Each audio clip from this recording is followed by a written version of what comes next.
সন্ত ৰামপাল গুৰু মহাৰাজ হৈছে এনে এজন মহাপুৰুষ যিজনে নিজৰ সত্য ভক্তি, তত্ত্বজ্ঞান, কৰোণা আৰু সেৱাৰ বলত সমাজত এক নতুন আদৰ্শ বলবৎ কৰিছে।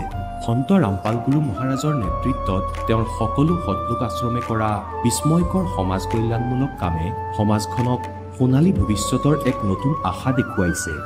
সন্ত ৰামপাল গুৰু মহাৰাজৰ পৰা নাম দীক্ষা গ্ৰহণ কৰাৰ পিছত লাখ লাখ লোকৰ কৰ্কট ৰোগ, এইডছ আদি দুৰাৰোগ্য ৰোগ নিৰাময় হ'ল। সন্তজনাৰ জ্ঞানৰ পৰা অনুপ্ৰাণিত হৈ তেওঁৰ অনুগামীসকলে লাখ লাখ ইউনিট ৰক্তদান কৰে। সন্তজনাই লাখ লাখ ভগ্নী কন্যাৰ যৌতুকমুক্ত বিয়াৰ আয়োজন কৰালে। সন্তজনাই লাখ লাখ মানুহক ড্ৰাগছ আসক্তিৰ পৰা মুক্ত কৰিলে। কোটি কোটি ধ্বংসপ্ৰাপ্ত পৰিয়াল শান্তিত লাগিল।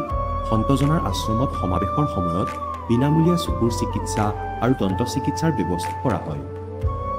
সন্ত ৰামপাল গুৰু মহাৰাজৰ দ্বাৰা পৰিৱেশ সুৰক্ষাৰ উদ্দেশ্যে সময়ে সময়ে বৃহৎ পৰিসৰত বৃক্ষৰোপণ কৰা হয়। সন্তজনাই আৰ্তজনক তাৎক্ষণিক সকাহ দিবলৈ এম্বুলেন্স সেৱা আৰম্ভ কৰিছিল। সন্তজনাই তেওঁৰ অনুগামীসকলক তেওঁলোকৰ শৰীৰ দান কৰিবলৈ অনুপ্ৰাণিত কৰে, যাতে মানৱতাৰ সেৱা আৰু চিকিৎসা ক্ষেত্ৰত উন্নতি কৰিব পৰা যায়। সন্ত ৰামপাল গুৰু মহাৰাজৰ সকলো আশ্ৰমত প্ৰতিদিনে বিনামূলীয়া ধৰ্মভোজৰ আয়োজন কৰা হয়, য'ত প্ৰতিবাৰেই প্ৰতিটো জাতি, প্ৰতিটো ধৰ্মৰ মানুহে একেলগে বহি ভোজন কৰে।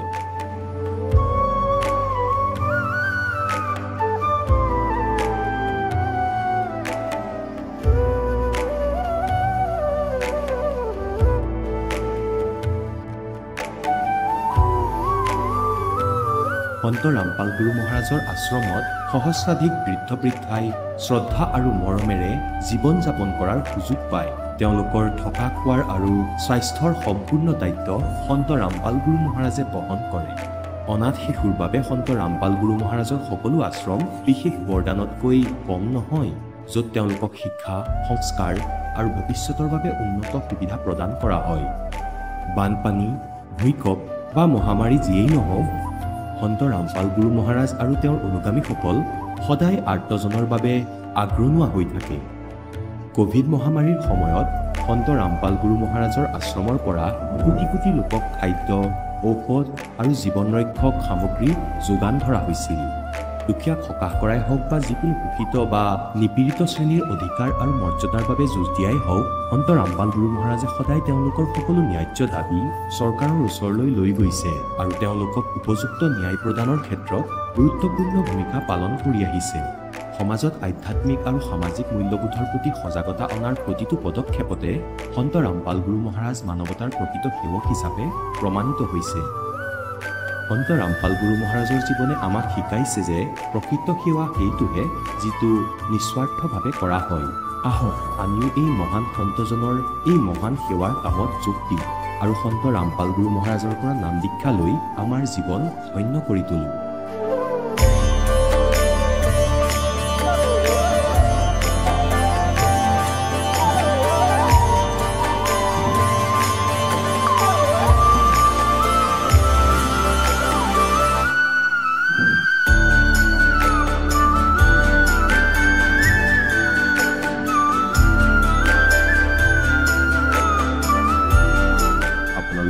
পৰিয়ালৰ সৈতে সৎলোক আশ্ৰমলৈ আন্তৰিকতাৰে আমন্ত্ৰণ জনোৱা হয়।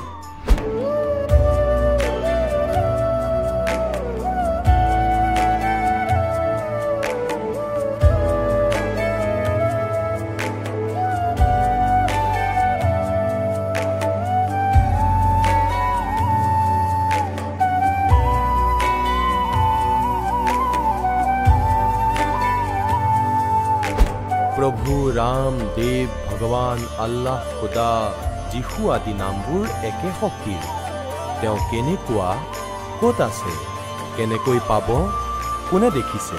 এই প্ৰশ্নচিহ্নটো সম্পূৰ্ণৰূপে আঁতৰাবলৈ অৱশ্যেই শুনিব জগতগুৰু তত্ত্বদৰ্শী সন্ত ৰামপাল গুৰু মহাৰাজৰ অমৃত বচন, সকলো পবিত্ৰ ধৰ্মৰ পবিত্ৰ শাস্ত্ৰৰ আধাৰত। নমস্কাৰ। নমস্কাৰ। আপোনাৰ শুভ নামটো? মোৰ শুভ নাম সুপ্ৰীতি বসুমতাৰী। আপুনি কোন ঠাইৰ পৰা আহিছে? মই চিৰাং ডিষ্ট্ৰিক্ট, অসমৰ পৰা আহিছোঁ। সন্ত ৰামপাল গুৰু মহাৰাজৰ পৰা নাম দীক্ষা কেতিয়া লৈছিল? মই সন্ত ৰামপাল গুৰু মহাৰাজৰ পৰা দীক্ষা 2021 চনত লৈছিলোঁ। তেখেতৰ পৰা নাম দীক্ষা লোৱাৰ আগতে আপুনি পৰম্পৰাগত কিবা ভক্তি সাধনা কৰিছিলনে? মই আমাৰ মা দেউতাই যি ভক্তি সাধনা কৰি আছিলে সেইটো ভক্তি আমিও কৰি আছিলোঁ। যেনেকৈ আমাৰ ব্ৰহ্মধৰ্ম যিটো আমি ব্ৰহ্মা বিষ্ণু মহেশ্বৰ পূজা ভক্তি কৰিছিলোঁ আৰু তাৰ আগত আমি জয়গুৰু ধৰ্মতো আছিলোঁ জন্মৰ পৰাই। আপুনি যিহেতু জনালে যে আপুনি আপোনাৰ সমাজত প্ৰচলিত পৰম্পৰাগত ভক্তি সাধনা আপুনি কৰি আছিলে, লগতে আপুনি জয়গুৰু পন্থটো আছিলে আৰু সেই সাধনাও কৰি আছিলে, তেনে ক্ষেত্ৰত সন্ত ৰামপাল গুৰু মহাৰাজৰ পৰা নাম দীক্ষা কিয় ল'ব লগা হ'ল? এদিন আমাৰ দেউতাই মোবাইল চাই আছিলে, মোবাইলত সন্ত ৰামপালজী গুৰু মহাৰাজৰ সৎসং আহিলে। এই সৎসংটো শুনি জ্ঞানটো বুজি পাইছে, জ্ঞানটো বুজি দেউতাই দীক্ষা ল'লে। তাৰপিছত মোৰ মাও দীক্ষা ল'লে। তাৰপিছত মোকো কৈছিলে দীক্ষা ল'বৰ কাৰণে, কিন্তু মই জ্ঞানটো প্ৰথমত মানে বুজা নাছিলোঁ।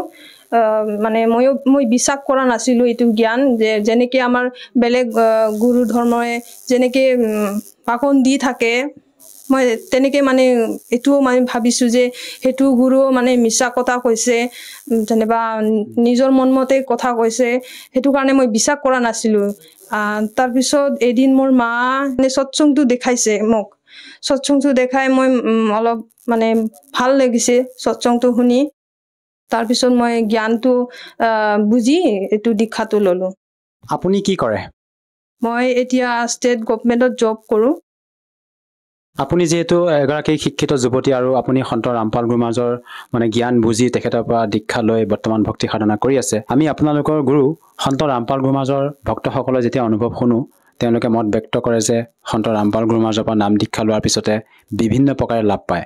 আপুনি তেখেতৰ পৰা নাম দীক্ষা লোৱাৰ পিছত কেনেধৰণৰ লাভ পাবলৈ সক্ষম হৈছে? প্ৰথমতেতো মই আধ্যাত্মিক লাভ পাইছোঁ, তাৰ মুক্তি পোৱা ৰাস্তা পাইছোঁ, সেইটো মোৰ বহুত ডাঙৰ লাভ হৈছে। গুৰুদেৱৰ দয়াত ষ্টেট গভৰ্ণমেণ্ট জব পাইছোঁ। তাৰপিছত যেতিয়া মোৰ আপত্তি হৈছে, গুৰুদেৱে সদায় মোক সহায় কৰিছে। যেনেকৈ এদিন মোৰ মানে জবৰ ফাৰ্ষ্ট জইনিং আছিলে, মই জইনিঙৰ কাৰণে গৈ আছিলোঁ। মই জেগাটো গম নাপাওঁ আৰু মোৰ পষ্টিং য'ত হৈছিলে। তাৰপিছত মই এজন ফ্ৰেণ্ডত লৈ গৈছিলোঁ তাতে। তাৰপিছত মই বাইকত গৈছিলোঁ ফ্ৰেণ্ডৰ লগত। তো মোৰ চুন্নিটো মানে বাইকৰ হুইলত সোমাই গৈছে। মই গম পোৱা নাছিলোঁ যে কেতিয়া সোমাই গ'ল মোৰ চুন্নিটো, আৰু সোমাই গৈ জ্বলিও গৈছে চুন্নিটো, মই গমেই পোৱা নাই। তাৰপিছত গুৰুদেৱৰ দয়াত মোৰ একো হোৱা নাই, নহ'লেতো মই মানে বাইকৰ পৰা পৰি হস্পিটেলত থাকিল হয়, কিন্তু গুৰুদেৱৰ দয়াত একো হোৱা নাই মোৰ। আৰু এদিন মোৰ অফিচত যাওঁতে লেট হৈছিলে। সেইদিন আমাৰ অফিচত DC ছাৰ আহিছিলে, আৰু মোৰ লেট হোৱাৰ কাৰণে DC ছাৰে ৰেজিষ্টাৰত এবচেণ্ট মাৰি দিছিলে। আমি 12-13জনমান হ'ব যোনে মানে এবচেণ্ট হৈছে। তাৰপিছত মই ভাবিছোঁ এতিয়া কি হ'ব, ইমান বেয়া ৰেকৰ্ড হৈ গৈছে, মোৰ এবচেণ্ট হৈ গৈছে। তাৰপিছত মই মানে মনে মনে গুৰুদেৱে যি মন্ত্ৰ দিছিলে, সতনাম মন্ত্ৰ, সেইটো কৈ আছিলোঁ, আৰু মানে মনে মনে কৈ আছিলোঁ যে গুৰুদেৱ এতিয়া কি হ'ব, মোৰতো মানে এবচেণ্ট হৈ গ'ল। তাৰপিছত মই মনে মনে সতনাম মন্ত্ৰ কৰি আছিলোঁ, আৰু গুৰুদেৱত কৈ আছিলোঁ যে কিবা ৰাস্তা দি দিয়ক, মোৰ এবচেণ্ট হৈ গ'ল। তাৰপিছত অলপ টাইম পিছত মোৰ কলিগ আছিল, এজন কলিগ, তাই কৈছে যে আমি হেড অফিচত যাওঁ, আমি দুজনে এপ্লিকেশ্যনটো দি আহোঁ, কিবা উপায় হ'ব কৈ আমি তাৰপিছত এপ্লিকেশ্যনটো দি আহিলোঁ হেড অফিচত। তাৰপিছত আমি নেক্সট দিনা অফিচত আহিলোঁ। তাৰপিছত নেক্সট দিনাই অৰ্ডাৰ আহিছে যে যাৰ এবচেণ্ট হৈছে তাৰ দৰমহাটো মানে হেল্ড আপ কৰি দিব, বন্ধ কৰি দিব। তাৰপিছত তাতে লিষ্টত নাম মোৰ নাই গুৰুদেৱৰ দয়াত, মানে সেইটো গুচি গ'ল আৰু নামটো নাই মোৰ গুৰুদেৱৰ তাত মোৰ এপ্লিকেশ্যন দিয়াৰ কাৰণে এইটো নাইকিয়া হৈ গ'ল আৰু নাম বেলেগৰ নাম আছিল যাৰ যাৰ এবচেণ্ট হৈছে তাৰ নাম আছিলে মোৰ নাম নাই গুৰুদেৱৰ তাত আৰু যেনিবা মোৰ কিবা কিবি শাৰীৰিক অসুবিধা এনে সৰু মৰু হৈ থাকে কিন্তু গুৰুদেৱৰ প্ৰাৰ্থনা কৰিলে গুৰুদেৱে নিজে নিজে মোৰ কেতিয়া ঠিক কৰি দিয়ে মই নিজে গম নাপাওঁ আৰু কেতিয়াবা মোৰ মূৰ বিষায় কেতিয়াবা পেট বিষায় কেতিয়াবা মোৰ ভৰিও বিষায় তাৰপৰা মই গুৰুদেৱৰ প্ৰাৰ্থনা কৰিলে নিজে নিজে ঠিক হৈ যায় এইটো এটা আচৰিত কথা আধুনিকতাৰ এই যুগত আপুনি যিহেতু এগৰাকী শিক্ষিত যুৱতী তেনে ক্ষেত্ৰত আপুনি সন্ত ৰামপাল গুৰুমাজৰ পৰা নাম দীক্ষা লৈ বিভিন্ন প্ৰকাৰে লাভ পাইছে আৰু আমাৰ দৰ্শকসকলে আপোনাক প্ৰত্যক্ষ কৰি আছে এইটো কেনেকৈ সম্ভৱ এজন সন্তৰ পৰা নাম দীক্ষা লৈ এনেদৰে আপুনি লাভ পাইছে কেনেকৈ আমি মানি ল'ম যে সঁচাকৈ এজন সন্তৰ পৰা নাম দীক্ষা লৈ এনেদৰে লাভ পাব পাৰি হয় এইটো আচৰিত কথা কিন্তু আমাৰ সন্ত ৰামপালজী মহাৰাজীয়ে যিখিনি শাস্ত্ৰ কিতাপ আছে হলি বুকছ আছে যেনেকৈ গীতা বেদ পুৰাণ কোৰাণ বাইবেল সেইটো কিতাপৰ আধাৰত জ্ঞান দিছে যিটো কাৰণে মই আজি লাভ পাইছোঁ আপুনি এগৰাকী শিক্ষিত যুৱতী হিচাপে আপোনাৰ পৰা আৰু এটা অনুভৱ জানিব বিচাৰিছোঁ যিহেতু সন্ত ৰামপাল গুৰুমাজ বৰ্তমান সময়ত আমি ছ'চিয়েল মিডিয়াত দেখিছোঁ যে বিভিন্ন সমাজ সেৱা কৰি আছে এনে ক্ষেত্ৰত তেখেতৰ আচলতে মূল উদ্দেশ্য কি সন্ত ৰামপাল গুৰুমাজৰ সন্ত ৰামপালজী মহাৰাজৰ মূল উদ্দেশ্য হৈছে প্ৰথমতে শাস্ত্ৰবিধি জ্ঞান দি জীৱক কালৰ লোকৰ পৰা মুক্তি কৰা দ্বিতীয়তে যৌতুকমুক্ত ভাৰত গঢ়ি তোলা আৰু তৃতীয়তে নিচামুক্ত ভাৰত গঢ়ি তোলা লগতে সমাজত চলি থকা কুপ্ৰথা কুসংস্কৃতি ভ্ৰষ্টাচাৰ ভণ্ডামি দূৰ কৰাই হৈছে সন্ত ৰামপালজী মহাৰাজৰ মূল উদ্দেশ্য যিহেতু আপুনি মত ব্যক্ত কৰিলে যে আপুনি সন্ত ৰামপাল গুৰুমাজৰ পৰা নাম দীক্ষা লোৱাৰ পিছতে বিভিন্ন প্ৰকাৰে লাভ পাইছে ইয়াৰ উপৰিও আপুনি আৰু পাৰিবাৰিকভাৱে অন্য কিবা লাভ পাইছেনে হয় লাভ পাইছোঁ আমাৰ পৰিবাৰে সন্ত ৰামপালজী মহাৰাজৰ পৰা দীক্ষা লৈ চবেই সুখত আছোঁ আৰু লগতে আমাৰ পেহীয়ে টাইফয়েডৰ বেমাৰত ভুগি আছিলে আৰু বিছনাৰ পৰা উঠিব নোৱাৰা হৈছিলে তেতিয়া এদিন আমাৰ দেউতাই পেহীক যাই কৈছিল যে যদি তুমি সন্ত ৰামপালজী মহাৰাজৰ পৰা জ্ঞানটো বুজি দীক্ষাটো লৈ লোৱা তেনেহ'লে তোমাৰ টাইফয়েড বেমাৰটো ঠিক হৈ যাব ঠিক তেনেকুৱাই পেহীয়ে জ্ঞানটো বুজি সন্ত ৰামপালজী মহাৰাজৰ পৰা নাম দীক্ষা লৈছে তাৰপিছত পেহীৰ টাইফয়েড বেমাৰটো ঠিক হৈছে লাহে লাহে আৰু আমাৰ পেহীয়ে যিহেতু আমাৰ ঠাণ্ডা বস্তু একো চুব নোৱাৰা হৈছিলে যেনেকৈ কেঁচা আলুও চুব নোৱাৰা হৈছিলে এতিয়া সন্ত ৰামপালজী মহাৰাজৰ দয়াত চব চুব পৰা হৈছে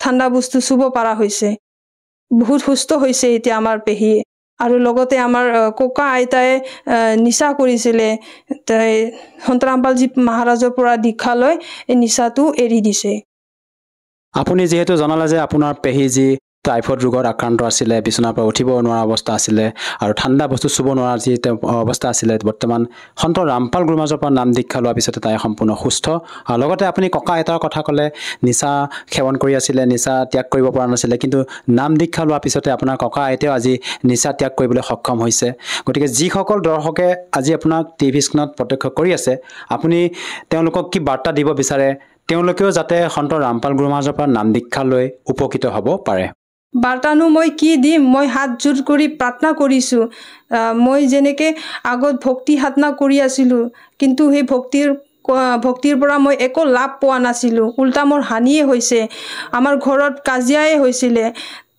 কিন্তু সন্ত ৰামপালজী মহাৰাজৰ পৰা দীক্ষা লোৱাৰ পিছত আমাৰ পৰিবাৰে এতিয়া সুখত আছে আমি বহুত লাভ পাইছোঁ সন্ত ৰামপালজী মহাৰাজৰ পৰা ঠিক তেনেদৰে যদি আপোনালোকেও কিবা সমস্যাত ভুগি আছে বা কিবা বেমাৰ আজাৰ হৈছে তেনেহ'লে সন্ত ৰামপালজী মহাৰাজৰ জ্ঞানটো শুনি দীক্ষাটো লৈ আপুনিও লাভ পাব পাৰে যদিহে কোনো লোকে সন্ত ৰামপাল গুৰুমাজৰ পৰা নাম দীক্ষা ল'ব বিচাৰে কেনেকৈ ল'ব পাৰিব আজিকালি সন্ত ৰামপালজী মহাৰাজৰ পৰা নাম দীক্ষা ল'বৰ কাৰণে একেবাৰে সহজ আজিকালি ছ'চিয়েল মিডিয়া যুগ আপোনালোকে বিভিন্ন ছ'চিয়েল মিডিয়া প্লেটফৰ্মত সন্ত ৰামপালজী মহাৰাজৰ নামটো লিখি চাৰ্চ কৰিলে সৎসংগ আহিব সেই সৎসংগত তলতে নাম্বাৰ দি থাকে এই নম্বৰত আপুনি যোগাযোগ কৰিলে সন্ত ৰামপালজী মহাৰাজৰ পৰা নিঃশুল্ক নাম দীক্ষা ল'ব পাৰিব ধন্যবাদ থাকিল সৎ চাহেব এতিয়া জগতগুৰু তত্ত্বদৰ্শী সন্ত ৰামপাল গুৰু মহাৰাজৰ সৎসংগৰ মাধ্যমেৰে সেই অদ্বিতীয় আধ্যাত্মিক জ্ঞানৰ বিষয়ে জানি লওঁ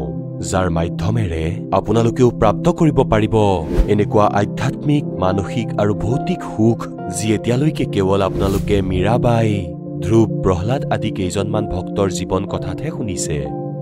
এতিয়া শুনক তত্ত্বদৰ্শী সন্তৰ সৈতে শাস্ত্ৰ অনুকূল ভক্তি সৎসংগ, এনেকুৱা অদ্বিতীয় আধ্যাত্মিক জ্ঞান যাৰ প্ৰমাণ আছে সকলো ধৰ্মৰ সকলো পবিত্ৰ শাস্ত্ৰত।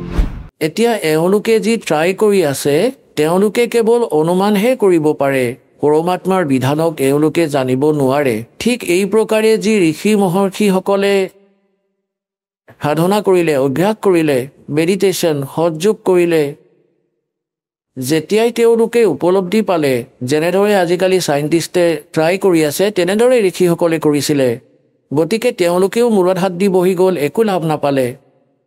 শেষত ওলোটা পোলোটা ব্যাখ্যা বনাই সকলো মানুহকে সন্তুষ্ট কৰিলে।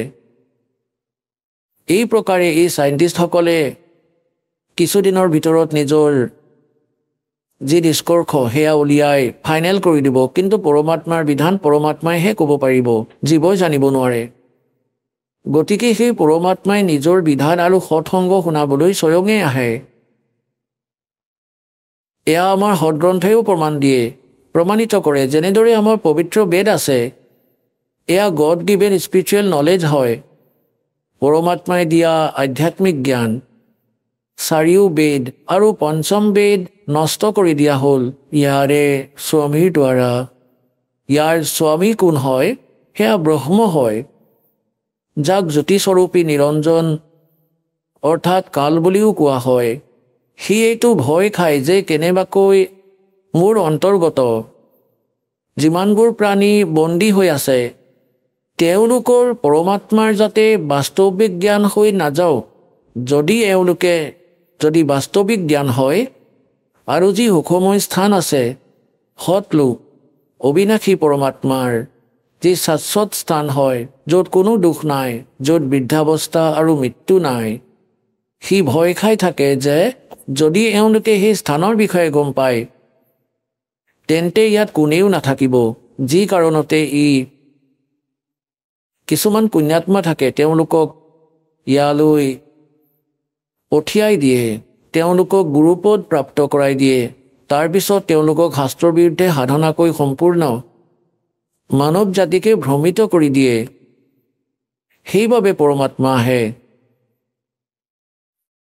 যি পবিত্ৰ চাৰি বেদ আছে সেয়া গড গিভেন হয়, কবিৰ গড গিভেন, কবিৰ পৰমাত্মাৰ দ্বাৰা দিয়া জ্ঞান। গতিকে এইকালে পঞ্চম বেদ সমাপ্ত কৰি দিলে, যাক সূক্ষ্ম বেদ বুলি কয়, যাক তত্ত্বজ্ঞান বুলি কয়। সেইখনৰ পূৰ্তিৰ বাবে, যিখনৰ অভাৱৰ বাবে আমি ইয়াত ভ্ৰমি ফুৰিছোঁ, তাৰ পূৰ্তিৰ বাবে পৰমাত্মাই স্বয়ঙে আহে। পৰমাত্মাক আজিলৈকে যিমানবোৰ ঋষি মহৰ্ষিয়ে যিমানবোৰ ধৰ্ম গ্ৰন্থ আছে, যিমানবোৰ ঋষি মহৰ্ষি আছে তেওঁলোকে নিৰাকাৰ বুলি কৈছে, যে তেওঁৰ কোনো আকাৰ নাই। আৰু যিমানবোৰ আমাৰ ধৰ্মগ্ৰন্থ আছে তাত পৰমাত্মাক সাকাৰ বুলি কৈছে, নৰাকাৰ বুলি কৈছে, সশৰীৰ বুলি কৈছে, তেওঁৰ নাম কবিৰ বুলি কৈছে। গতিকে ব্ৰহ্মাদেৱেও নিজৰ মাতৃ দুৰ্গা দেৱীক কৈছে যে মা, যেতিয়া মই বেদ পঢ়োঁ তাৰপিছত আপোনাৰ যেতিয়া অভিজ্ঞতাৰ কথা শুনো আৰু ময়ো অভ্যাস কৰি যিবোৰ অভিজ্ঞতা লওঁ তাত বহুত বিৰুদ্ধাভাস আছে, সেয়া কিবা বিপৰীত জ্ঞান হয় আৰু মোৰ যি অভিজ্ঞতা সেয়া বিপৰীত হয়।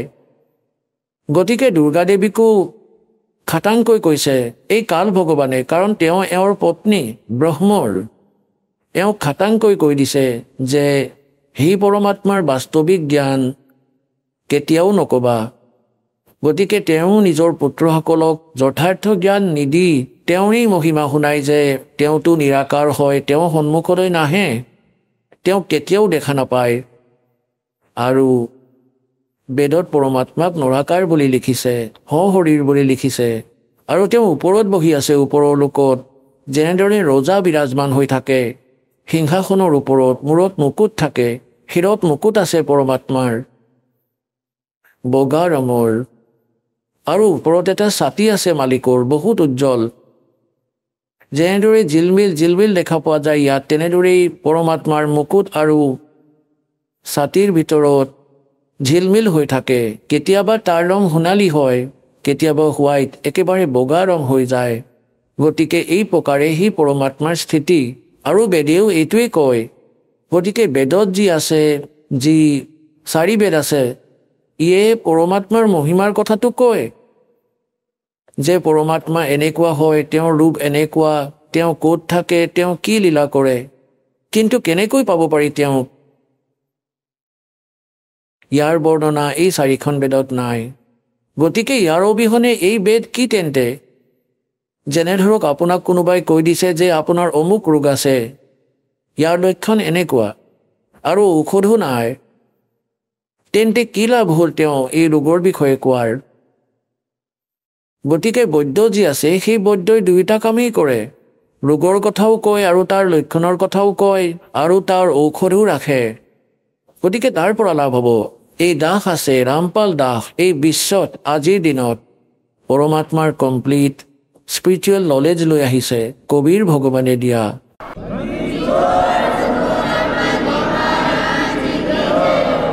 আৰু পৰমাত্মাই স্বয়ঙে আহি এই জ্ঞান দিয়ে। যেনেদৰে ঋগ্বেদৰ মণ্ডল নম্বৰ 9 সূক্ত নম্বৰ 86 86ৰ মন্ত্ৰ 26 আৰু 27ত, ঋগ্বেদ মণ্ডল নম্বৰ 9 সূক্ত 54ৰ মন্ত্ৰ 3, ঋগ্বেদ মণ্ডল নম্বৰ 9 সূক্ত 82 82ৰ মন্ত্ৰ নম্বৰ 1, 2, 3, ঋগ্বেদ মণ্ডল নম্বৰ 9 সূক্ত 94 মন্ত্ৰ 1ত, ঋগ্বেদ মণ্ডল নম্বৰ 9 সূক্ত নম্বৰ 95 95 মন্ত্ৰ 2ত, ঋগ্বেদ মণ্ডল নম্বৰ 9 আৰু সূক্ত 20ৰ মন্ত্ৰ 1ত, ঋগ্বেদ মণ্ডল নম্বৰ 9 সূক্ত 1 মন্ত্ৰ 8 আৰু 9ত, ঋগ্বেদ মণ্ডল নম্বৰ 9 সূক্ত 96 অৰ্থাৎ 96 16ৰ পৰা 20লৈকে আৰু বিভিন্ন স্থানত এয়া বেদত স্পষ্ট কৰি দিছে যে সেই পৰমাত্মা ওপৰৰ লোকত থাকে আৰু তাত ৰজাৰ দৰে সিংহাসনত বিৰাজমান হৈ আছে। দেখাত ৰজাৰ তুল্যই হয়, সুন্দৰ শৰীৰ নৰাকাৰ, তাৰ পৰা শৰীৰ গতি কৰি আহে আৰু তেওঁ 3 প্ৰকাৰে লীলা কৰে। নিজৰ সকলো আত্মাকে যথাৰ্থ জ্ঞান দিবৰ বাবে, আমাক ইয়াত ধাৰণ পোষণ কৰিবলৈ, আমাক চোৱা চিতা কৰিবলৈ তেওঁ 3 প্ৰকাৰৰ শৰীৰ নিজৰ বনায়। এটাৰ ওপৰত পৰমাত্মা স্থায়ী হৈ থাকে। ওপৰৰ লোকত আটাইতকৈ ওপৰৰ স্থানত এটা বহুত ডাঙৰ গুম্বজ আছে, মন্দিৰৰ দৰে, আৰু তাৰ চেণ্টাৰত পৰমাত্মাৰ তখ্ত আছে। তখ্ত মানে সিংহাসন। কোৱা হয় নহয় দিল্লীৰ তখ্তত বাবৰ বহি আছিলে ইমান চনত, তখ্ত মানে সিংহাসনখনত। গতিকে তেওঁ মাজত বহি আছে পৰমাত্মা সিংহাসনখনত, আৰু মূৰত ছাতি আছে যেনেদৰে আপুনি ওপৰত দেখি আছে, আৰু মূৰত মুকুট আছে পৰমাত্মাৰ। দেখাত ৰজাৰ দৰে পৰমাত্মা তাৰ পৰা। গতিকে এক প্ৰকাৰে তেওঁ তাত সেই শৰীৰে আছে আৰু সেই পৰমাত্মা নৰাকাৰ হয়, মনুষ্য সদৃশ হয়। তেওঁৰ এডাল নোমৰ গুৰি বুলি কোৱা হয় নোমৰ। এডাল নোমৰ গুৰি বুজা, এডাল নোমৰ গুৰিৰ লগত কোটি সূৰ্য মিলাই দিয়া আৰু কোটিটা জোনৰ পোহৰ, দুয়োটা মিলাই যিমান পোহৰ হ'ব এডাল নোমৰ গুৰিৰ সমান নহ'ব। শোভা আছে পৰমাত্মাৰ শৰীৰৰ, ইমান শোভা। আৰু সেই পৰমাত্মাই নিজৰ অন্য ৰূপ ধাৰণ কৰি আৰু 2টা স্থিতি মেইনটেইন কৰে। এটাটো প্ৰত্যেক যুগতে, সত্যযুগ, ত্ৰেতা, দ্বাপৰ আৰু কলি যুগ, প্ৰত্যেক যুগতে এটা লীলা কৰে। ওপৰৰ নিজৰ লোকৰ পৰা আহে, অন্য ৰূপ ধাৰণ কৰে। আৰু এটা কমলৰ পুষ্পৰ ওপৰত, কমলৰ পুষ্প পানীত থাকে, কমলৰ পুষ্পৰ ওপৰত আহি পৰমাত্মা বিৰাজমান হৈ যায় এক নৱজাত শিশুৰ ৰূপত। আৰু তাৰ পৰা তেওঁক নিসন্তান দম্পতীয়ে উঠাই লৈ যায়। আৰু লাহে লাহে পৰমাত্মাই নিজৰ লীলাময় শৰীৰ, নিজৰ লীলা কৰি ডাঙৰ হয়। এজন জনসাধাৰণৰ দৰেই ভূমিকা কৰে, নিজৰ হাতেৰে নিৰ্বাহ কৰি সময় অনুসাৰে, যুগ অনুসাৰে সেই সময়ত যিবোৰ ক্ৰিয়া হয় নিজে এক সাধাৰণ মানুহৰ দৰে এজন ভগতৰ দৰে থাকি নিজৰ জীৱন যাপন কৰে, নিজে নিৰ্বাহ কৰি দেখুৱায়। তাৰপিছত তেওঁ লাহে লাহে বালক ৰূপ অলপমান ডাঙৰ হয়, 5-4 বছৰ আয়ুসতে ডাঙৰ ডাঙৰ বিদ্বানক আধ্যাত্মিক জ্ঞানত পৰাজিত কৰি দিয়ে, তেওঁলোকক আচৰিত কৰি দিয়ে।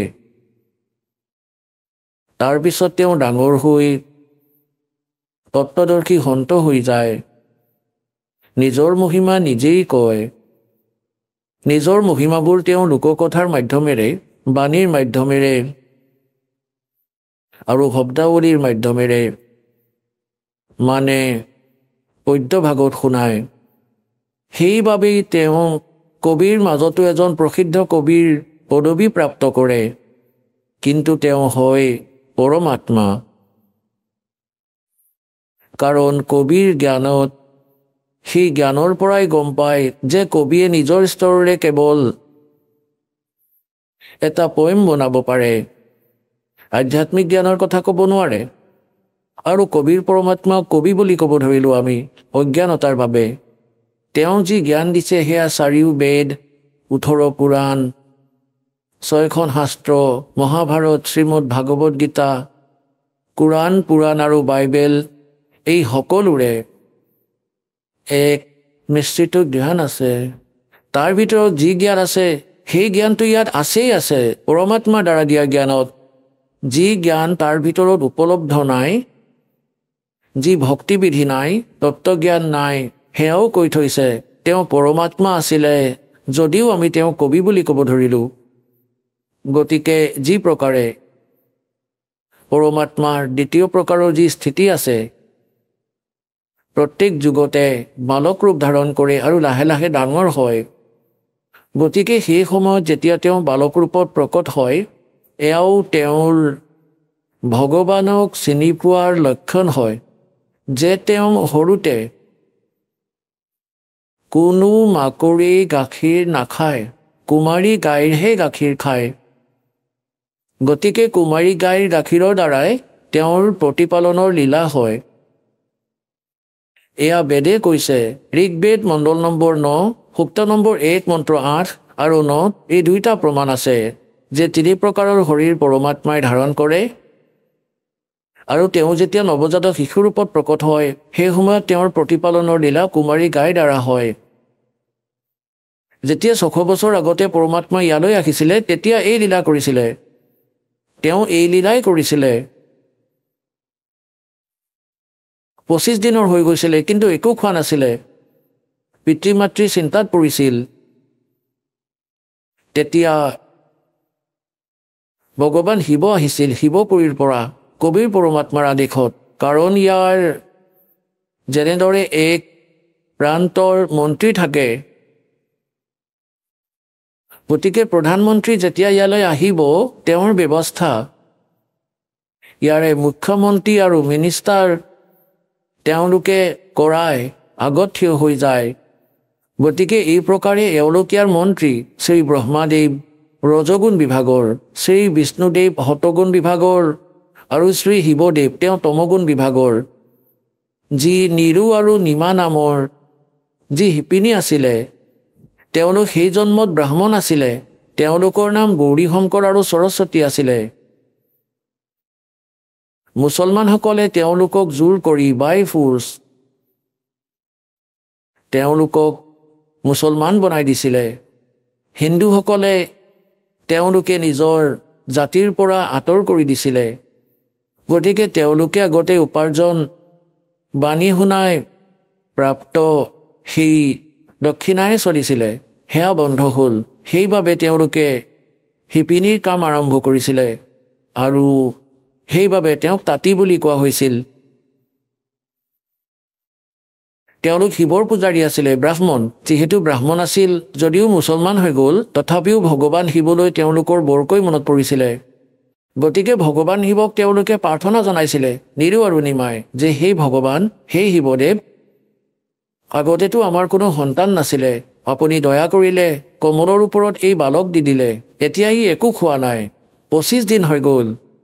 তাৰ মুখৰ ফালে চাই আছোঁ আৰু কান্দি আছোঁ।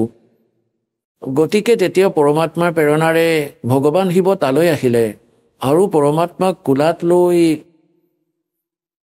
ক'লে যে আপোনাৰ সন্তানটো দেখুৱাওক। এজন সাধু ৰূপত আহিছিলে শিৱদেৱ। আৰু যেতিয়া পৰমাত্মাক কোলাত ল'লে তেতিয়া পৰমাত্মাই কবিৰ পৰমেশ্বৰে ক'লে যে হে মহাত্মা দেৱ, এওঁলোকক কওক এজনী কুমাৰী গাই আনক আৰু তাৰ ওপৰত আপুনি নিজৰ আশীৰ্বাদ ভৰা হাত ৰাখি দিব তাৰ ওপৰত, তেতিয়া কুমাৰী গায়ে গাখীৰ দিব, সেই গাখীৰ খাম। এনেকৈ কৰা হ'ল। গতিকে এয়া পুণ্যাত্মাসকল, এই ঘটনা আজিৰ পৰা 600 বছৰ আগতেই ঘটিছিলে। আজিৰ লোকবেদ নহয়, দন্তকথা নহয়, যি দাসে শুনাই আছে। এটাতো আপোনালোক নিশ্চিন্ত হৈ যাওক, এই দাসে যি বচন ক'ব সেয়া অপ্ৰমাণিত নহ'ব, সেয়া প্ৰমাণিত হ'ব। আৰু এতিয়া আপোনালোকক সেয়া দেখুৱাওঁ। এতিয়া চাব, এয়া কবিৰ সাগৰ হয়, আজিৰ পৰা 600 বছৰ আগৰ। আদৰণীয় ধৰ্মদাস চাহেব দেৱ, যি পৰমাত্মাৰ এজন মৰমীয়াল আত্মা আছিলে, তেওঁ লিখিছিলে যিবোৰ ঘটনা ভগৱানৰ লগত ঘটিছিল, যি পৰমাত্মাই তেওঁক কৈছিলে সৃষ্টিৰ ৰচনা লীলা কৰি কেনেকৈ ডাঙৰ দীঘল হ'ল সকলো কৈছিলে। সেই সময়ত লিখা হৈছিলে 600 বছৰৰ আগতে। আৰু আজি আমাৰ সদগ্ৰন্থ কবিৰ সাগৰৰ ভিতৰত আপোনালোকক প্ৰমাণ দিম। চাব, এয়া কবিৰ সাগৰ, সম্পূৰ্ণ 11 ভাগ। খেমৰাজ শ্ৰীকৃষ্ণ দাস প্ৰকাশন, মুম্বাই। এয়া চাব, এয়া কবিৰপন্থীসকলৰে দ্বাৰা প্ৰকাশিত। কবিৰপন্থী ভাৰত পথিক স্বামী যুগলানন্দৰ দ্বাৰা প্ৰকাশিত। মুদ্ৰক এবং প্ৰকাশক হ'ল খেমৰাজ শ্ৰীকৃষ্ণ দাস, অধ্যক্ষ শ্ৰী ভেংকটেশ্বৰ প্ৰেছ, খেমৰাজ শ্ৰীকৃষ্ণ দাস মাৰ্গ, মুম্বাই। এয়া এতিয়া ইয়াৰ আপোনালোকক লৈ যাওঁ 74 নম্বৰ পৃষ্ঠালৈ। যেনে অলপ মৌখিক কওঁ যে পৰমাত্মা নৱজাতক শিশুৰ ৰূপ ধাৰণ কৰি কমলৰ ফুলত প্ৰকট হৈছিলে। নিৰু আৰু নিমা এওঁলোক দুজন শিপিনী আছিলে, দম্পতী, পতি পত্নী আছিলে। নিৰু স্বামীৰ নাম আৰু নিমা তেওঁৰ পত্নীৰ। এতিয়া যেতিয়া সন্তানটোৱে কিছুদিনলৈকে একো খোৱা নাছিলে, তেতিয়া ৰামানন্দ দেৱৰ ওচৰলৈ সেই নিৰু গৈছিলে। কাৰণ সাধু সন্তৰ পৰাই এনেকুৱা ধৰণৰ সমস্যা হ'লে উপায় বিচাৰিছিলে। গতিকে স্বামী ৰামানন্দ দেৱ এজন ডাঙৰ পুৰুষ, বিদ্বান পুৰুষ বুলি মনা হৈছিলে, বেদৰ, গীতাৰ আৰু পুৰাণৰ, আৰু সুপ্ৰসিদ্ধ মহাত্মা আৰু মহৰ্ষি বুলি জনা হৈছিলে। পণ্ডিত আছিলে। পণ্ডিতে সেই সময়ত যিবোৰ ব্ৰাহ্মণ গুৰু আছিলে, অন্য জাতিৰ মানুহক শিষ্যটো বনোৱা নাছিলে, কিন্তু তেওঁলোকক জৰা ফুকাৰ কথা নিশ্চয় কৈছিলে। এতিয়া চাব, এয়া কবিৰ সাগৰ, এয়া 74 নম্বৰ পৃষ্ঠাত জ্ঞান সাগৰ আছে। এয়া ব্ৰেকেটৰ ভিতৰত যি পৃষ্ঠা আছে, এয়া পৃষ্ঠা নম্বৰ 74, আৰু এয়া জ্ঞান সাগৰ নামৰ এটা চেপ্টাৰ আছে। এতিয়া লিখিছে সুন জুল্হা মন ভয়ো আনন্দা, জিমি চকোৰ পায়া নিশ্চন্দা। মানে সি শিপিনীয়ে পৰমাত্মাক পাই এনেদৰে উৎফুল্লিত হ'ল, যেনেদৰে ডাউক পক্ষীয়ে চন্দ্ৰক দেখি হয়। লে সুত চলে হৰ্ষ মন কিনা, अर्थासों पुन असबोल ही लीना। सुत काशी को ले चले लोग देखण ते आव, अन्न पानी भक्षे नहीं भखे नहीं, अन्न पानी खावे नहीं, जुल्हा शोक मनावे। এতিয়া যেতিয়া পৰমাত্মাক নিৰু আৰু নিমাই লৈ আহিলে, ইমান সুন্দৰ শৰীৰ আছিল পৰমাত্মাৰ যে কোনো কেঁচুৱাই তেওঁৰ দৰে ধুনীয়া নাছিলে। যি কাৰণে ওচৰৰ পাজৰৰ নগৰৰ সকলো মানুহে তেওঁক চাবলৈ আহিব ধৰিলে। আৰু নিৰু আৰু নিমাৰ এইটো চিন্তা হৈ আছিল যে এই কেঁচুৱাটোৱে একো খোৱা নাই, ই কেইদিনমানহে জীয়াই থাকিব। সিহঁত ইয়াৰ বাবে দুখী আছিল। চাব, সুত কাশী কো লে চলে লোক দেখণ তে আৱ, অন্ন পানী ভক্ষে নেহি, জুল্হা শোক মনাৱে। একো খোৱা নাছিলে বাবে শিপিনীহাল দুখত আছিলে। तब जुल्हा मन कीन तिवाना, रामानंद सो कही उत्पाना। স্বামী ৰামানন্দ দেৱৰ ওচৰলৈ গৈ সকলোবোৰ কাহিনী ক'লে।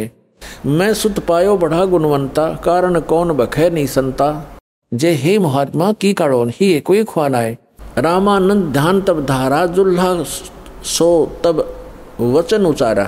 এই কথা ক'লে সেই শিপিনীশালক पूर्व जन्म में तो ब्राह्मण जाति और हर सेवा के नहीं बलवाती कुछ तो सेवा हर की चूका ताते भयजुल्हा का रूपा प्रीति प्रभु गह तोर लेनी ताते उद्धान में सुत तो दीना।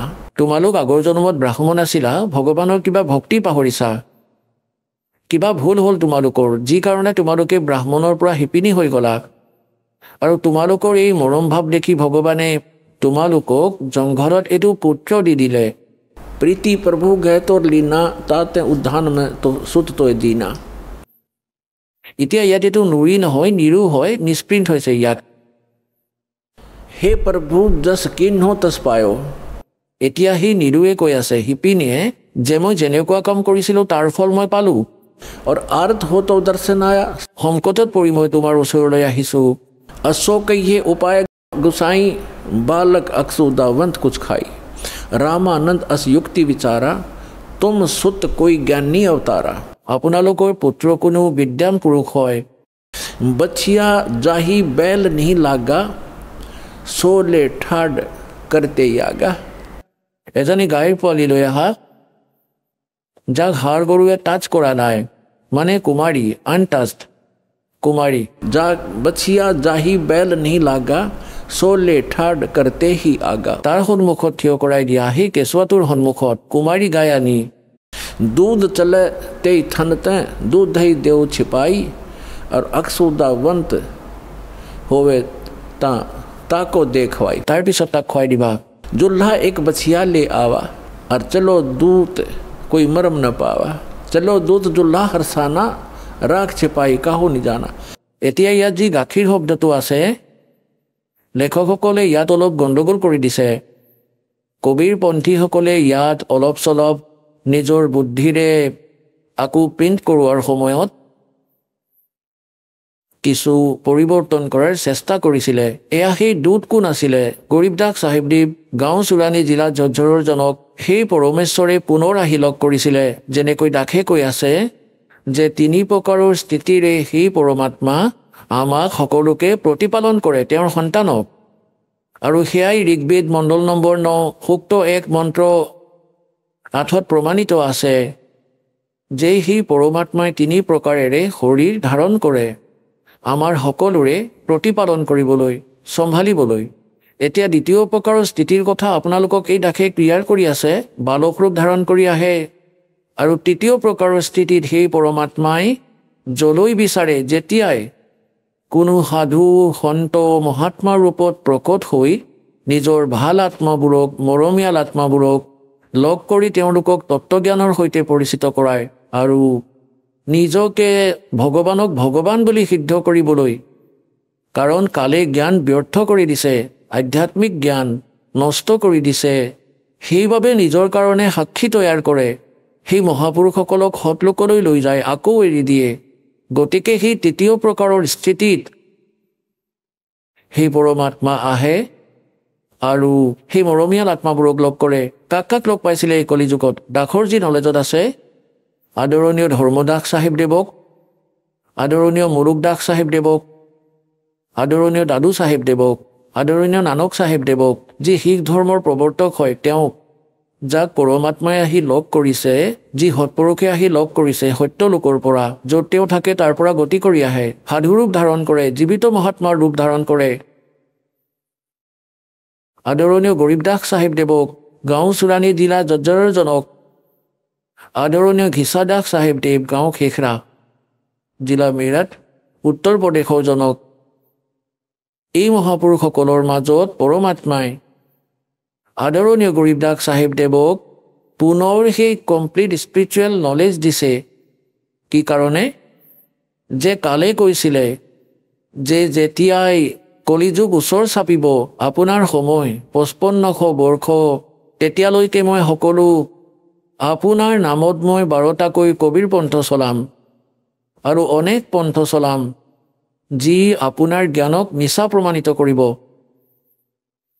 সেইবাবে পৰমাত্মাই আদৰণীয় গৰীবদাস চাহিবদেৱক সত্যলোকলৈ লৈ গৈ নিজৰ সৈতে পৰিচিত কৰায় আৰু কমপ্লিট স্পিৰিচুৱেল নলেজ সম্পূৰ্ণ আধ্যাত্মিক জ্ঞান তেওঁৰ ভিতৰত সুমুৱাই দিলে।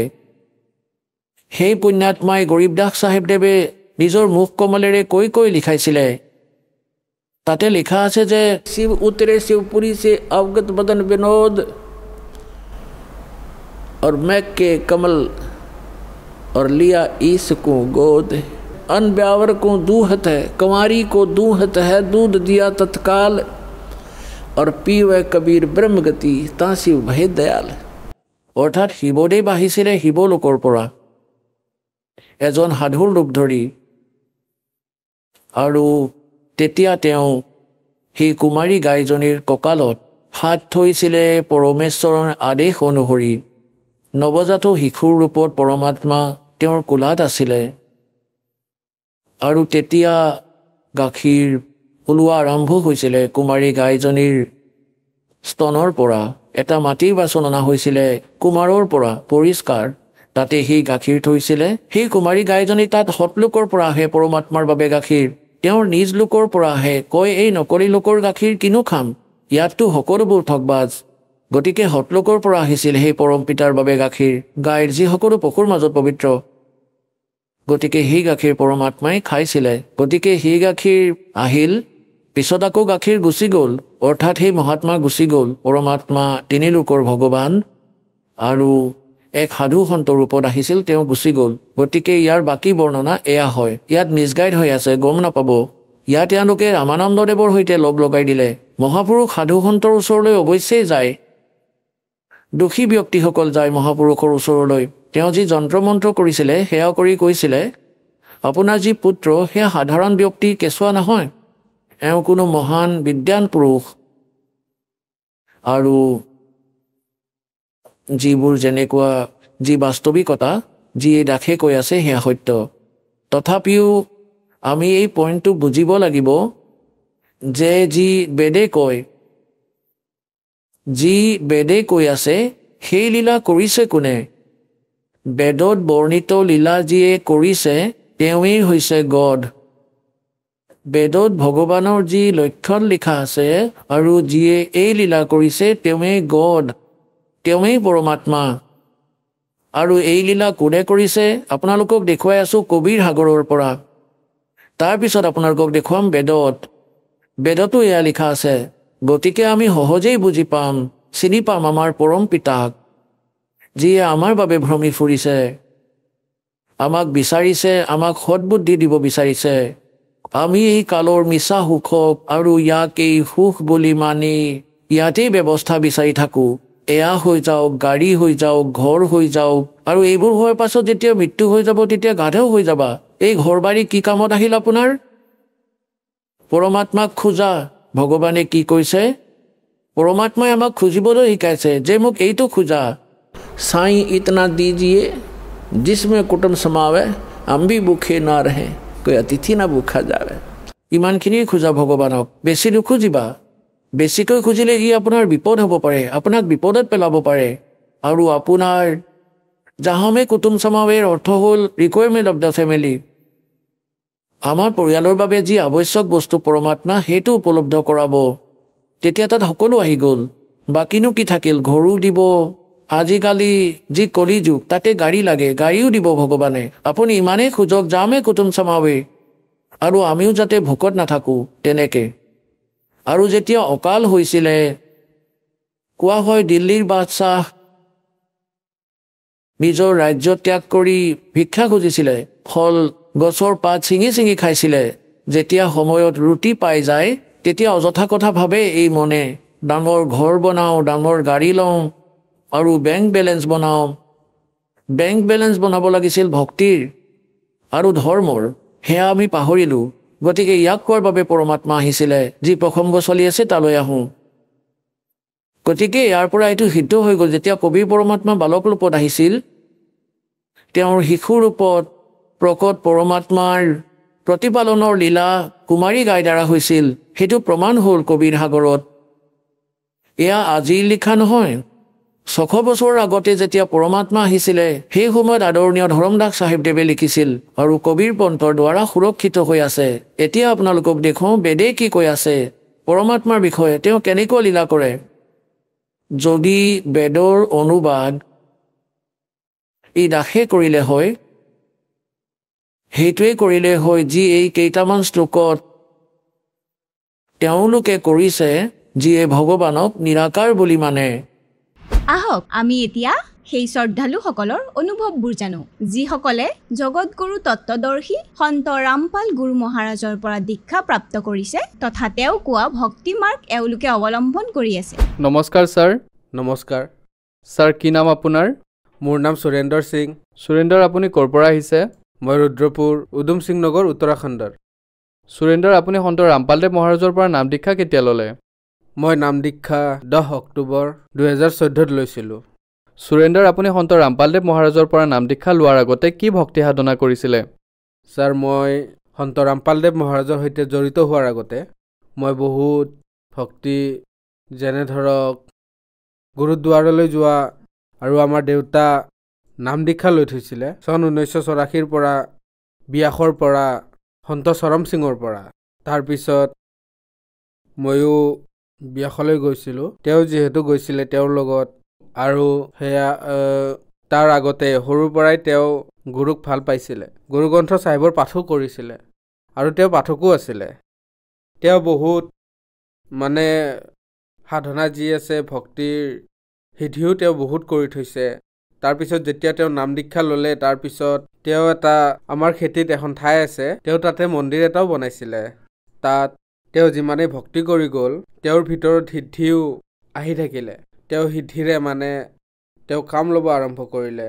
মানুহ তেওঁৰ ওচৰলৈ আহিছিলে, যাকে তেওঁ আশীৰ্বাদ দিছিলে, যাক যি বস্তুৰে প্ৰয়োজন হৈছিলে, কাৰোবাক যাৰ যিয়ে সমস্যা হৈছিলে, ভূত প্ৰেত ছায়াৰ যিকোনো প্ৰকাৰৰে, তেওঁ সকলোকে মানে কাৰোবাৰ চিকিৎসা যদি নাথাকে তেওঁলোকক চিকিৎসাও তেওঁ দিয়াইছিলে। যেতিয়াই তেওঁ মানে ইমান সাধনা সিদ্ধিৰ ভক্তি কৰা আৰম্ভ কৰি দিলে, যেতিয়া আৰম্ভ কৰিলে তেতিয়া তেওঁ ব্যাসৰ পৰাও নাম যেতিয়াৰ পৰা লৈ আহিলে, তাৰপিছত কিছুদিনৰ পিছত তেওঁৰ ভিতৰত ইমান সিদ্ধি আহি গৈছিলে যে মানে নিজেতো বহুত কিবা কিবি কৰিছিলে। আগলৈ মানে ঘৰত আমাৰ দিনে দিনে সমস্যা হৈ যাবলৈ ধৰিছিলে।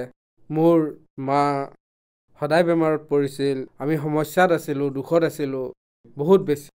কিন্তু তথাপিও তেওঁ মানে প্ৰতি বছৰে যিকোনো প্ৰকাৰে তাত মন্দিৰত ধৰ্মভোজ কৰাবলৈ তাত পাঠ কৰাইছিলে, তাত জাগৰণ কৰাইছিলে। বহুত মানুহ মানে তাত যিমানবোৰ মানুহ আহিছিলে তাত বহুত কিবা কিবি কৰিছিলোঁ। জিলাপি ভগোৱা কিমান কি যে হৈছিলে, বহুত কৰিছিলোঁ। মানে প্ৰতি বছৰে বেছি নহ'লেও 50,000 পৰা 60,000লৈকে আমাৰ তাত খৰচ হৈছিলে আৰু ঘৰৰ পৰা কৰিছিলোঁ।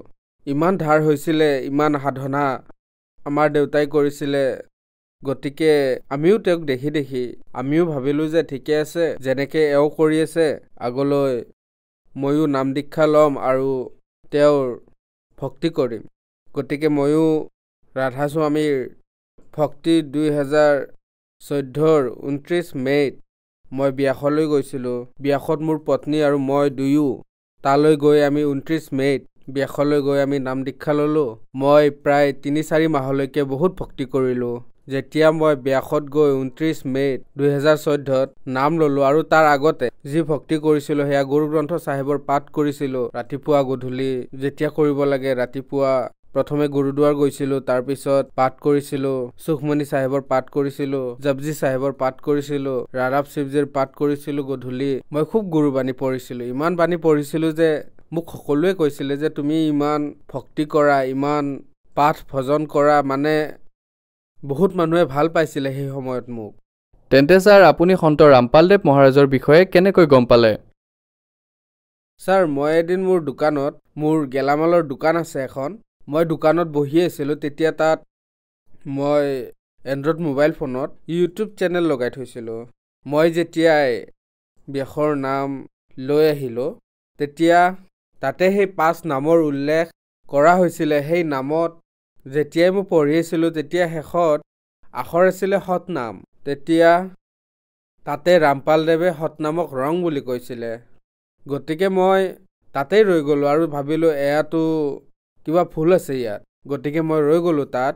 তাৰপিছত মই মোৰ পত্নীৰ লগত কথা পাতিলোঁ। সেই সময়তে সেই ক্ষণতে মই মোৰ পত্নীক ক'লোঁ যে এয়া যি সন্ত আছে সন্ত ৰামপালদেৱ বৰবালাৰ অহত নামক ভুল বুলি কৈছে। গতিকে মোৰ ভাল লগা নাই। 5 নাম যি আছে সেই ভুল হোৱা বুলি কোৱা। যেতিয়াই মই মোৰ পত্নীক সুধিলোঁ তাই তেতিয়া এইটো উত্তৰ দিলে যে আপুনি মানে যি আপোনাৰ ভাল লাগে সেয়া আপুনি কৰিব পাৰে। যদি আপুনি এই নামক এৰিব বিচাৰে আপুনি এৰিব পাৰে। আমি বৰবালালৈ গৈ তাতে নাম দীক্ষা ল'ম। আৰু মই সেই সময়তে সেই ক্ষণতে সেই নাম ব্যাসৰ সেই সময়তে ত্যাগ কৰিলোঁ যি পাঠ কৰিছিলোঁ। আৰু সেই পাঠৰ দ্বাৰা যেতিয়াই মই যিদিনা মোবাইলত ইউটিউবৰ দ্বাৰা গম পালোঁ সেই 5 নামৰ বিষয়ে যেতিয়া মই জ্ঞান পালোঁ সেইদিনাৰ পৰাই যিদিনাৰ পৰা মই সতনাম ইজ ৰং বুলি গম পালোঁ সেই 5 নাম কি হয় আৰু তাৰপিছত সেই নাম মই ব্যাসৰ ত্যাগ কৰিলোঁ। আৰু এই যে মই পাঠ কৰিছিলোঁ সেয়াও মই এৰি দিলোঁ। সেই সময়তে এই যে গুৰুবাণীৰ পাঠ কৰিছিলোঁ সেয়াও কৰিছিলোঁ আৰু 5 নামৰো জপ কৰিছিলোঁ। 2টা কৰিছিলোঁ। আৰু যেতিয়া মই এয়া দেখিলোঁ যেতিয়া মোৰ জ্ঞান হ'ল তথ্য পালোঁ সন্ত ৰামপালদেৱ মহাৰাজে মোক ইমান জ্ঞান শাস্ত্ৰৰ দ্বাৰা মোক দিলে যে গুৰুগ্ৰন্থ চাহেব সদায় মই পাঠ কৰিছিলোঁ। সুখমণি চাহেবৰ 24তম অষ্টপদীত স্পষ্টকৈ লিখিছে যে পুৰা গুৰু আৰাধি হে পুৰা জাকা নাও নানক পুৰা পায়া পুৰে কে গুণ গাও। গতিকে যেতিয়া মই ইয়াত দেখিলোঁ গুৰু নানক দেৱে ইয়াত কৈ আছে যে পূৰ্ণ গুৰুৰ আৰাধনা কৰিব লাগে আৰু পূৰ্ণ গুৰুৰ পৰাই পূৰ্ণ গুৰুৰ নাম আৰাধনা কৰিব লাগে, তেতিয়া মোৰ সেইদিনাখনেই মই 2টা বাণীৰ পাঠ আৰু 2টাই মই যি নাম লৈ থৈছিলোঁ ব্যাসৰ সেইদিনাখনেই মই ত্যাগ কৰিলোঁ। আৰু এমাহৰ পিছত গৈ প্ৰথমে মই দেউতাক পঠিয়ালোঁ যিজনৰ সিদ্ধি আছিলে বৰবালালৈ সন্ত ৰামপালদেৱ মহাৰাজৰ ওচৰলৈ। তেতিয়া প্ৰথমে তেওঁ নাম দীক্ষা লৈ আহিলে। তাৰপিছত আমি গ'লোঁ 2014 10 অক্টোবৰত। তাৰপিছত মই নাম দীক্ষা ল'লোঁ। তাৰপিছত আমি ভক্তি আৰম্ভ কৰিলোঁ। ছাৰ, যিসকলে সন্ত ৰামপালদেৱ মহাৰাজৰ পৰা নাম দীক্ষা লয় তেওঁলোকৰ লাভ হয়। গতিকে সন্ত ৰামপালদেৱ মহাৰাজৰ পৰা নাম দীক্ষা লোৱাৰ পিছত আপুনিও লাভ পালেনে? হয় ছাৰ, লাভ আমি বহুত পালোঁ। প্ৰথমতেতো মই আধ্যাত্মিক ভক্তিৰ মাৰ্গ পালোঁ, মুক্তিৰ মাৰ্গ পালোঁ। আমি যি বহুত ভক্তি কৰি আছিলোঁ গুৰুদ্বাৰালৈ যোৱা মন্দিৰ যোৱা সকলো ঠাইতে মূৰ দোৱা পীৰ ফকীৰ মানে য'তেই মন যায় তাতে মূৰ দোৱাইছিলোঁ। ইফালে সিফালে ধাক্কা খাই ফুৰিছিলোঁ মানুহৰ। সেয়া আমি সেই কথা গম পালোঁ, সেই পৰমাত্ম তত্ত্বৰ কথা গম পালোঁ যি জগতগুৰু তত্ত্বদৰ্শী সন্ত ৰামপালদেৱে আমাক কৈছে যি সাধনাক। আৰু সেয়া আজি ভক্তি কৰি আছোঁ। আৰু আমাৰ লাভ সৰু সুৰাটো ছাৰ আমি বহুত লাভ পাইছোঁ। এতিয়া ডাঙৰ লাভ কেইটাৰ কথা কওঁ ছাৰ, যে এদিন মানে মই মাৰ্কেটলৈ গৈ আছিলোঁ।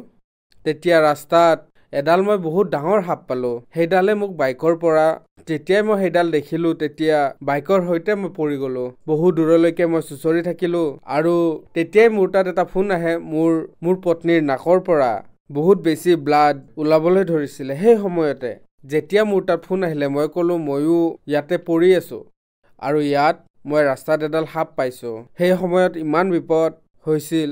তাৰপিছত মই আহিলোঁ, ঘৰলৈ গ'লোঁ। ব্লাড বহুত ওলাই আছিলে মোৰ পত্নীৰ নাকৰ পৰা।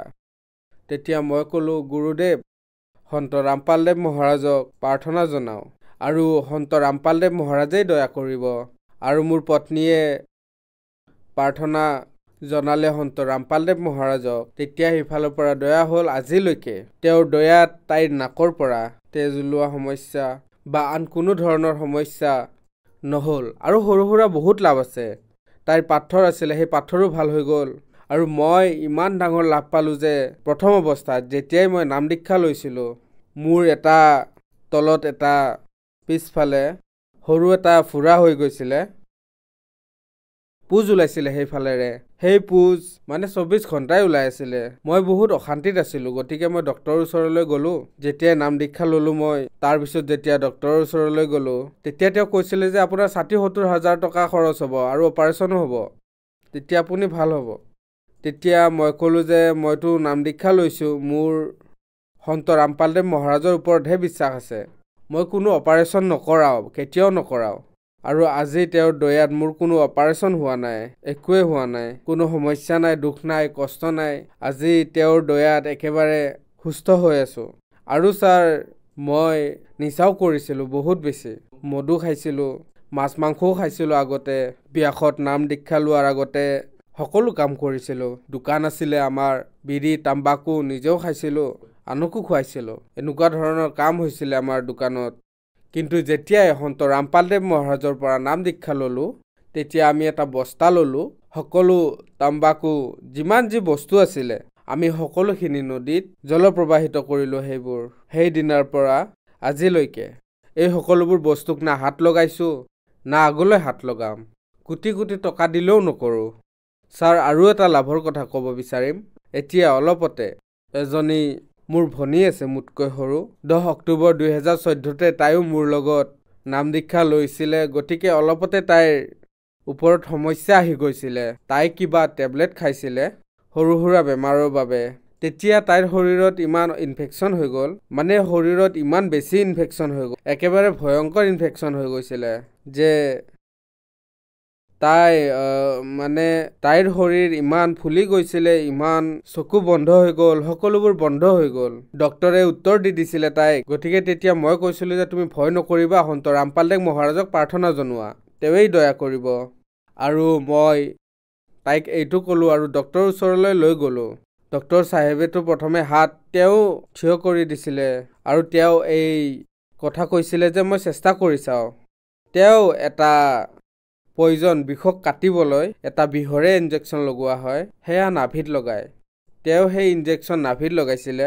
লগোৱাৰ পিছত মোৰ ভনী, মোৰ চিষ্টাৰ যি আছে, তাই 2 ঘণ্টা পিছত সুস্থ হ'বলৈ আৰম্ভ কৰিলে। আৰু তাই পৰমাত্মা সন্ত ৰামপালদেৱ মহাৰাজৰ দয়াত তাই ভাল হৈ গৈ থাকিল আৰু তাইৰ ওপৰত দয়া হ'ল মালিকৰ। তাই আজি একেবাৰে সুস্থ। ডক্টৰে সেই সময়ত মোক সুধিছিলে যে তুমি কি কাম কৰা? তেতিয়া মই ক'লোঁ যে মই সন্ত ৰামপালদেৱ মহাৰাজৰ শিষ্য, তেওঁৰ ভক্তি সাধনা কৰোঁ। আৰু তেতিয়া ক'লে যে তেওঁৱেই আজি তাইক বচাইছে। আমিতো বিষৰ ইনজেকশ্যন লগাই দিছিলোঁ যে এয়া মানে তাইৰ চান্স নাছিলেই বচাৰ। ছাৰ যি সময়ত মোৰ চিষ্টাৰ বেমাৰত পৰিছিলে, যি সময়ত আৰু যি সময়ত ডক্টৰৰ ওচৰলৈ লৈ আহিছিলোঁ, সেই সময়ত আমি তাইৰ এখন ফটো তুলিছিলোঁ। সেইখন ফটো এইখন, যেতিয়া তাইৰ ৰিয়েকশ্যন হৈছিলে আৰু বহুত বেছি। তাৰপিছত মানে তেওঁ যেতিয়া বিষৰ ইনজেকশ্যন লগাইছিলে নাভিত, গতিকে তাৰপিছত সন্ত ৰামপালদেৱ মহাৰাজে দয়া কৰিলে।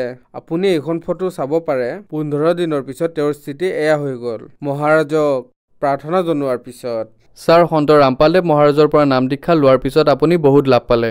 আপুনি সন্ত ৰামপালদেৱ মহাৰাজৰ পৰা নাম দীক্ষা ল'লে আৰু আপুনি নিচাও এৰিব পাৰিলে আৰু নিচা কৰা বস্তুও নেবেচে।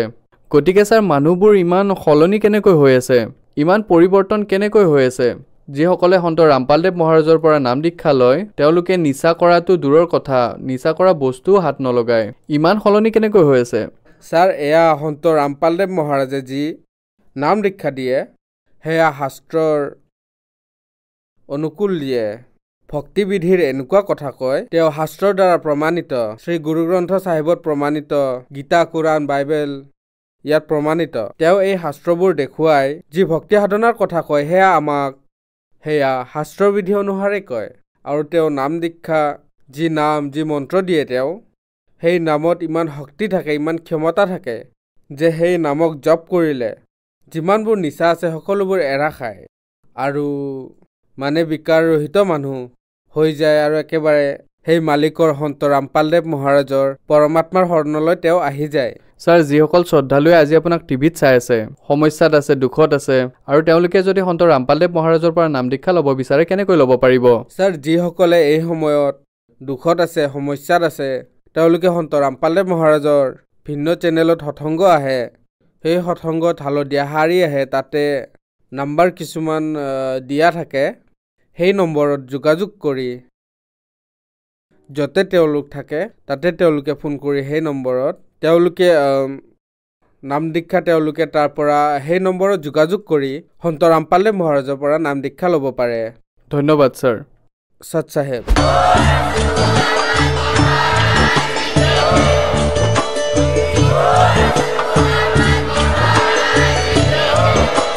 আপুনি শুনি আছিলে জগতগুৰু তত্ত্বদৰ্শী সন্ত ৰামপাল গুৰু মহাৰাজৰ মংগল প্ৰবচন।